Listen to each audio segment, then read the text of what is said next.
നമസ്കാരം. സ്ത്രീകളുടെയും പെൺകുട്ടികളുടെയും വസ്ത്രധാരണത്തിൽ പുതിയ നിയന്ത്രണങ്ങൾ ഏർപ്പെടുത്തിയിരിക്കുകയാണിപ്പോൾ ബംഗ്ലാദേശ്. ഇത് വലിയ വിവാദങ്ങൾക്ക് വഴിവെച്ചിരിക്കുകയാണ്. ബംഗ്ലാദേശ് ബാങ്ക് ജീവനക്കാർക്കായി പുറത്തിറക്കിയ ഒരു ഉത്തരവാണ് താലിബാൻ മാതൃകയിലുള്ള നിയന്ത്രണങ്ങളെക്കുറിച്ചുള്ള ചർച്ചകൾക്ക് തുടക്കമിട്ടത്. പുറത്തിറക്കിയ ഉത്തരവ് പ്രകാരം ബംഗ്ലാദേശ് ബാങ്കിന്റെ വനിതാ ജീവനക്കാർക്ക് നീളം കുറഞ്ഞ വസ്ത്രങ്ങൾ, കൈയില്ലാത്ത വസ്ത്രങ്ങൾ, ലെഗിൻസ് എന്നിവ ധരിക്കുന്നത് വിലക്കിയിരിക്കുന്നു. സാരിയോ സൽവാർ കമീസോ ധരിക്കാമെന്നും ശിരോവസ്ത്രം, ഹിജാബ്, ഫോർമൽ ചെരുപ്പുകൾ അല്ലെങ്കിൽ ഷൂസുകൾ എന്നിവ ഉപയോഗിക്കണമെന്നും നിർദ്ദേശിച്ചിരിക്കുന്നു. പുരുഷന്മാർക്ക് ജീൻസ്, ചീനോ ട്രൗസറുകൾ എന്നിവ വിലക്കുകയും ചെയ്തിരുന്നു. ഈ നിർദ്ദേശങ്ങൾ പാലിക്കാത്തവർക്കെതിരെ അച്ചടക്ക നടപടികൾ ഉണ്ടാകുമെന്നും ഉത്തരവിൽ പറയുന്നു. ഈ ഉത്തരവ് രാജ്യവ്യാപകമായി വലിയ പ്രതിഷേധങ്ങൾക്ക് കാരണമായി. ഇത് സ്ത്രീകളുടെ അവകാശങ്ങൾക്കെതിരായ നീക്കമാണെന്നും രാജ്യത്ത് ഒരു താലിബാൻ കാലഘട്ടം ആരംഭിക്കുകയാണെന്നും പലരും വിമർശിച്ചു.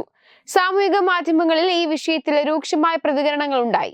ബംഗ്ലാദേശ് മഹിളാ പരിഷത്ത് പ്രസിഡന്റ് ഫൗസിയ മുസ്ലിം ഇത്തരമൊരു നിർദ്ദേശം ബംഗ്ലാദേശിൽ അസാധാരണമാണെന്ന് അഭിപ്രായപ്പെട്ടു. പ്രതിഷേധങ്ങൾ ശക്തമായതിനെ തുടർന്ന് ബംഗ്ലാദേശ് ബാങ്ക് ഈ ഉത്തരവ് വ്യാഴാഴ്ച പിൻവലിച്ചെന്നും വിവരമുണ്ട്. ഈ സർക്കുലർ പൂർണ്ണമായ ഉപദേശപരമായ ഒന്നായിരുന്നു. ഹിജാബോ ബുർഖയോ ധരിക്കുന്നതുമായി ബന്ധപ്പെട്ട് ഒരു നിർബന്ധവുമില്ല. ബംഗ്ലാദേശ് ബാങ്ക് വക്താവ് ആരിഫ് ഹുസൈൻ ഖാൻ ഇത് അറിയിച്ചു. ഈ സംഭവ വികാസങ്ങൾ സ്ത്രീകളുടെ അവകാശവാദങ്ങൾ ഉറപ്പാക്കുന്നതിനുള്ള സർക്കാരിന്റെ നിർദ്ദേശങ്ങൾക്കെതിരെ ഇസ്ലാമിക ഗ്രൂപ്പുകൾ നടത്തുന്ന പ്രതിഷേധങ്ങൾക്കിടയിലാണ് വരുന്നത്. കഴിഞ്ഞ മാസം ചില ഇസ്ലാമിക ഗ്രൂപ്പുകൾ യൂണിവേഴ്സിറ്റി അധ്യാപകർക്കെതിരെ ഹിജാബ് വിരുദ്ധരെന്ന് മുദ്രകുത്തി പ്രതിഷേധിച്ചിരുന്നു. ബംഗ്ലാദേശിനെ ഒരു ശരീഅത്ത് നിയമം പാലിക്കുന്ന രാജ്യമാക്കി മാറ്റണമെന്ന് ചില ഇസ്ലാമിക സംഘടനകൾ ആവശ്യപ്പെട്ടിട്ടുണ്ട്. വസ്ത്രധാരണ നിയന്ത്രണങ്ങൾക്കൊപ്പം സർക്കാർ ജീവനക്കാർക്ക് സർക്കാരിനെതിരെ പ്രതിഷേധിക്കാനുള്ള അവകാശത്തെ ഇല്ലാതാക്കുന്ന ഒരു ഓർഡിനൻസും ഈ ആഴ്ച പാസാക്കിയത് പൗരന്മാരെ രോഷാകുലരാക്കിയിട്ടുണ്ട്. ഇത് അഭിപ്രായ സ്വാതന്ത്ര്യത്തെ ഇല്ലാതാക്കുന്നു എന്ന് വിമർശകർ പറയുന്നു. അതേസമയം അഫ്ഗാനിസ്ഥാനിൽ താലിബാൻ സ്ത്രീകളുടെ അവകാശങ്ങൾ വ്യാപകമായി ലംഘിക്കുകയും കർശനമായ വസ്ത്രധാരണ നിയന്ത്രണങ്ങൾ ഏർപ്പെടുത്തുകയും ചെയ്തിട്ടുണ്ട്. ബംഗ്ലാദേശിൽ ഉയർന്നുവന്ന ഈ വിവാദം അഫ്ഗാനിസ്ഥാനിലെ സാഹചര്യങ്ങളുമായി താരതമ്യം ചെയ്യപ്പെടുകയും രാജ്യത്തിന്റെ ജനാധിപത്യപരമായ മൂല്യങ്ങളെക്കുറിച്ച് ആശങ്കകൾ ഉയർത്തുകയും ചെയ്തിട്ടുണ്ട്. വെബ് ഡെസ്ക് തത്തുമൈ ന്യൂസ്. ഭാരതത്തിലെ അതിപ്രശസ്തമായ ക്ഷേത്രങ്ങളിലേക്ക് മലയാളം ന്യൂസ് നെറ്റ്വർക്ക് സംഘടിപ്പിക്കുന്ന ആധ്യാത്മിക യാത്രകൾ.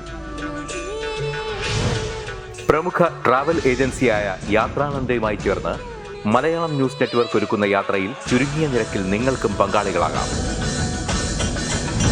ഭാരതത്തിലെ പ്രമുഖ ശക്തിപീഠമായ അസമിലെ കാമാഖ്യ ക്ഷേത്രത്തിലേക്കാണ് ആദ്യ യാത്ര.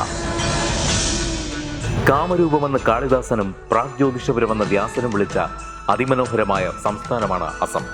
സമമായി മറ്റൊന്നില്ല എന്നാണ് അസമിന്റെ അർത്ഥം.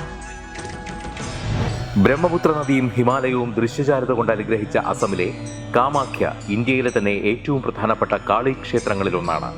കാമാഖ്യ ക്ഷേത്ര സന്ദർശനത്തിന് ശേഷം കിഴക്കിന്റെ സ്വിറ്റ്സർലാൻഡ് എന്നറിയപ്പെടുന്ന മേഘാലയയിലെ ഷില്ലോങ് നഗരവും ചിറാപുഞ്ചിയും അതിമനോഹരമായ മഴക്കാടുകളും ഹിമാലയൻ കാറ്റ് ചൂളം വിളിക്കുന്ന താഴ്വരകളും മേഘങ്ങളെ ഉമ്മവയ്ക്കുന്ന ചെറുകുന്നുകളും കണ്ണാടി പോലെ ജലമൊഴുകുന്ന ഉമയാങ് നദിയും സന്ദർശിക്കുന്നു. ജീവിതത്തിൽ ഒരിക്കലെങ്കിലും കണ്ടിരിക്കേണ്ട ഈ അത്ഭുത ലോകത്തിലേക്ക് നിങ്ങളെ സ്വാഗതം ചെയ്യുന്നു. വിമാന ടിക്കറ്റും ചിലവുകളും ഉൾപ്പെടെ 65,000 രൂപ ചിലവ് വരുന്ന ഈ പാക്കേജ് 59,000 രൂപയ്ക്ക് മലയാളം ന്യൂസ് നെറ്റ്വർക്ക് നിങ്ങൾക്ക് ലഭ്യമാക്കുന്നു. ആദ്യം ബുക്ക് ചെയ്യുന്ന 5 പേർക്ക് 56,000 രൂപയ്ക്ക് ഏർലി ബേർഡ് ഓഫറും ലഭ്യമാണ്. കൂടുതൽ വിവരങ്ങൾക്ക് ഇനി പറയുന്ന നമ്പറിൽ ബന്ധപ്പെടുക. 8089001200 അല്ലെങ്കിൽ 7736549234.